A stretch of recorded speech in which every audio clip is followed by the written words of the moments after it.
Invest in it.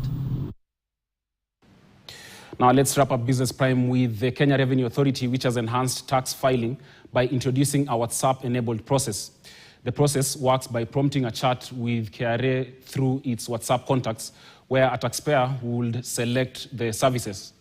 They will then be guided by a step-by-step process on how to file returns. Now, for years, KRA says it has struggled with low engagement because email is often ignored. By moving to WhatsApp, where over 95% of Kenyan internet users are active, KRA feels tax could be easily absorbed by a more efficient high-volume collection system. We are making filing seamless and easy using technology. You can file your tax returns directly on WhatsApp, as has been demonstrated here. The process is simple, the process is fast, and the process is convenient. Taxpayers should take advantage of this innovation and file early this financial year. The tax processes become smoother, faster, and more accessible to everyone.